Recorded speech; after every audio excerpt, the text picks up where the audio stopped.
Oh, the Ozarks. Ozark shirt? Do I you get one of noticed the those? shirt? I noticed the shirt. Well, yeah, let me tell you about that, actually. On the trip, before we got to Branson, we hit the Ozarks. You know anything about the Ozarks?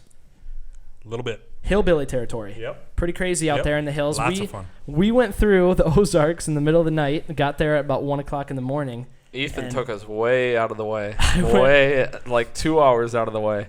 Jeepers creepers. We talked about that. Yeah, I was trying to find this ghost town in the Ozarks, this hillbilly town kind of, and it was not a very good idea because we ended up going on these gravel roads and everything. And I don't know if you've ever driven through the Ozarks, but it's like 5 mile an hour turns, like it's a hairpin turn around some of these corners.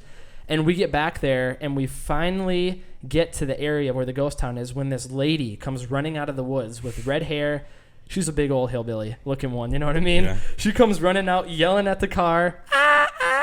And I was kind of sleeping at that point. I kind of woke up because I'm like, what the heck is going on? This is something out of a movie. I kind of slam on the brakes when I see her husband come running out from the other side of the road. No. Huge guy. Big old guy Overalls? with a beard. Wow. Oh, yeah. Big old hillbilly guy with a beard. Help, help, help. We flipped our car. We flipped our car. No, he yelled, call the police. Call the police, And Ethan slams on the brakes, rolls down the window. Why? We just flipped our car. Yeah, and I'm like, I've seen this in movies before. I'm not stopping because this is when they come. The hills have eyes. The hills have eyes. This is when all the hillbillies are in the trees. This is when all the Neff sons, the cousins, are all out in the trees waiting for us. Yeah. Hey, we stopped the car. Before you know it, get him. So we took off, got out of there, and I bet you guys would do the same thing if you were in this situation. It was sketchy. Yeah. Like, they weren't by each other. They were running normal. They weren't injured. Yeah. There was no car in sight, nothing. And it was on a stop sign turn, so I didn't know how you could flip a car. No service. Dane, what would you do if you and your family are in the Ozarks driving around in like in the middle of nowhere and what that would you happened? do, Dane? Because you'd find yourself in that situation, right? Yeah. Well, that's just it. If we were there, the kind of family that I come from, we stop and help. Oh, get out of town. Get out of town. It doesn't matter. We're Minnesota nice, born and raised right here in Windham. Hillbillies come running at me, long red hair, overalls. Yeah. Hey, going on this trip, I figured out something. The The Southerners are nicer than Minnesotans. The Southerners are nice. Yeah. But this is a different situation. This is the middle of the night in a Did the cameras come out? No. Not till the way back. Listen to this. So we keep going, and we're like, we're all shook from this. We're all kind of like, gosh, what would have happened if we would have stopped the car? We're thinking worst case scenario, we're all killed and then eaten by the hillbillies. That's what we're thinking.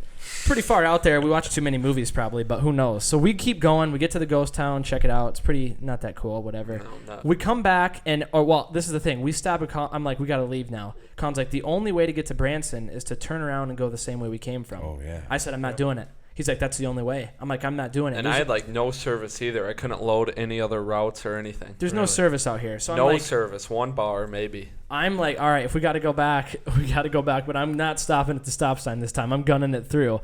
So we head back, and it's probably like 20 minutes back to that spot where we came from. What time was it then? It was probably 2:30. Oh, later than that, probably almost 3. Probably almost 3. Yeah, probably almost 3.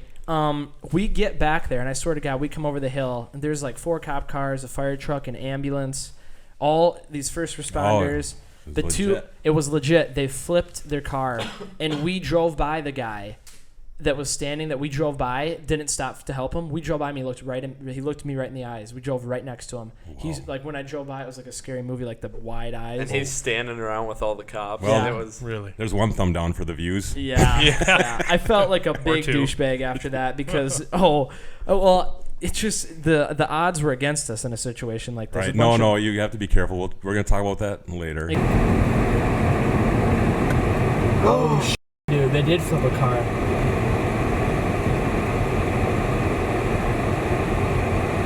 Oh my gosh, they weren't lying. Here's the guy too, dude. We can't. That's the guy. You pieces of. Guys, that was the car. What the? So this whole thing, dude, they were telling the truth. What the? Kind of ruins the story, damn. It kind of does, yeah. Hey, we can. Hey.